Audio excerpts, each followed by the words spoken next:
Hi Air Signs! Welcome po sa ating channel at ito ay yung Daily Gabay Tarot Reading for October 15, 2023. Please be reminded that this is general reading po, so maaari kayong makarelate to hindi. Just take what resonates. Gamitin ang reading na ito bilang gabay lamang. Balik po kayo dito bukas para sa ating Daily Gabay Tarot Reading. Please like, subscribe, and click bell button for notification para po updated kayo sa daily tarot reading natin. Para po sa gusto magpa-reading, maaari nyo pong makuha ang link. Nasa description box po ito. Message nyo lang po ako sa messenger. Maraming salamat po. Spirit guides, ano po ang ganap today para po kay Gemini, Libra, and Aquarius ngayong October 15, 2023.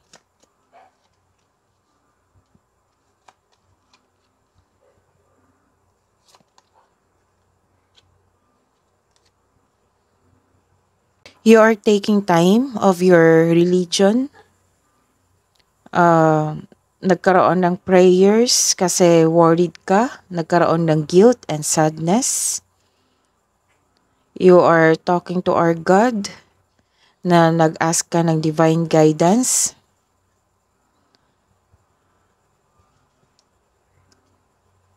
So this is a situation that requiring faith kasi you are worried, you are guilt.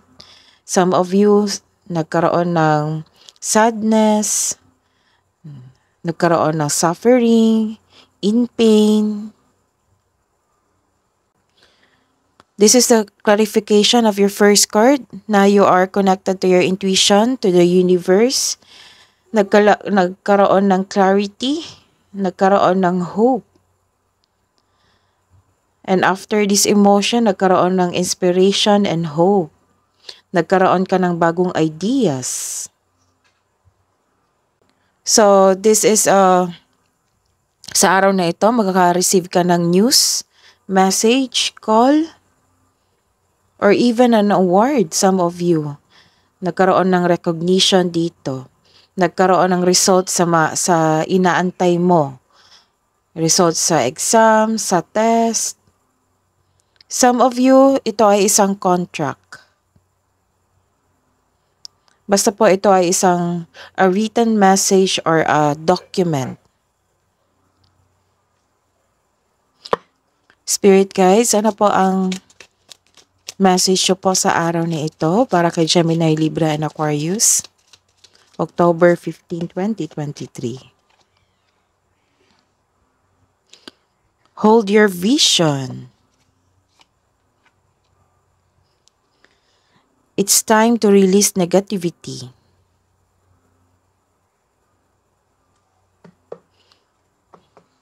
Sa mga nag-keep ng grudges dyan, the universe asks you to release it, release your negative emotions, and hold your vision.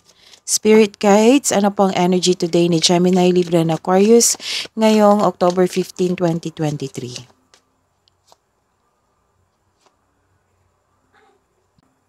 Sa araw na ito, ayaw nyong i-celebrate yung tagumpay nyo. Hindi kayo masaya.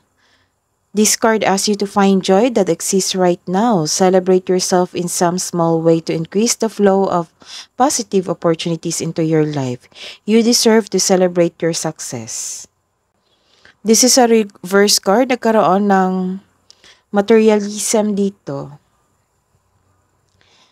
May taong hindi marunong magpahalaga sa buhay o sa isang bagay, seloso at selosang tao. Meron din dito na hindi marunong mag-handle ng money, naging materialistic. May taong hindi maasahan dito. Instead of getting angry, have a conversation with them about the expectation mo and make adjustments where necessary. May taong nanghihimasok sa decision mo in making process. Let's see your career and money. Career and money.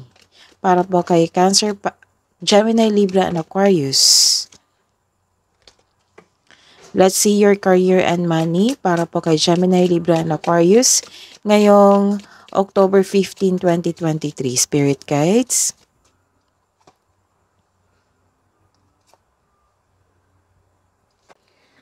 Naghihintay ka ng feedback from your client, boss, o new employer. At itong balita na ito, may offer na makatulong sa iyong buhay pinansyal. Itong news na ito ay ma-excite ka.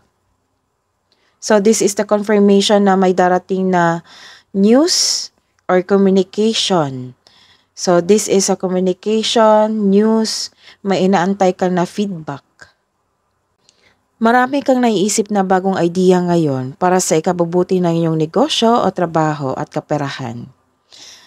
This is the third card, 1, 2, 3, na makakatanggap ka ng message. It might be message from the other person or sa isang bagay or sa pamamagitan ng isang panaginip. Some of you enjoy kayo ngayon sa inyong trabaho. And may nakikita ako dito nag-decorate sa inyong office. Let's see your love and romance, self-love, partnership, romance, spirit guides para po kay Gemini, Libra, and Aquarius ngayong October 15, 2023.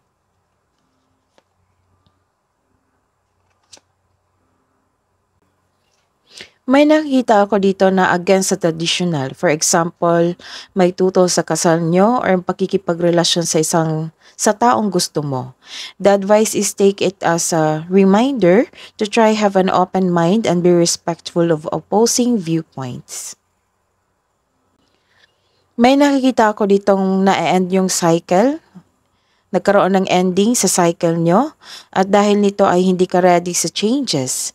May pagkabigo at maling plano, maari rin itong delay sa inaantay mo.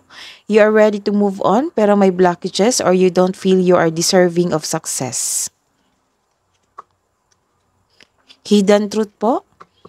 Anong iniisip mo? Anong iniisip niya? Gemini, Libra, and Aquarius sa mga single ngayong October 15, 2023. I couldn't let you get close to me. Sa mga may relasyon, I will wait for a sign from you. Spirit guides, ano po ang self-love message nyo po? Love message nyo po para sa mga single. Connect with crystals, sa mga mahilig dyan sa crystals. Love message po para sa couple natin, Gemini, Libra, and Aquarius, air signs, ngayong October 15, 2023. Spirit guides. Guilt. Don't let guilt get in the way of happiness. So this is also guilt. This is a clarification na nagkaroon ng guilt sa araw na ito. Kabo ang message niyo po, Spirit guides, para sa araw na ito, October 15, 2023, para po kay Gemini, Libra, and Aquarius sa araw na ito, Spirit guides.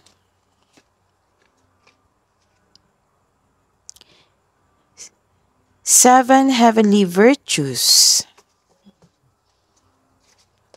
Message niyo pa po.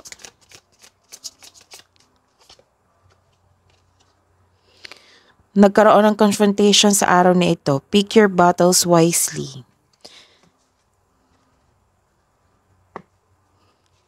Message from angels, archangels, guardian angels, spirit guides. Message from Archangel Metatron. Increase your light levels, open your stellar gateways, chakra. That is your reading today, air signs. Balik po kayo dito bukas. Please like, subscribe, and click bell button for notification para po updated kayo sa daily tarot reading natin. Maraming salamat po.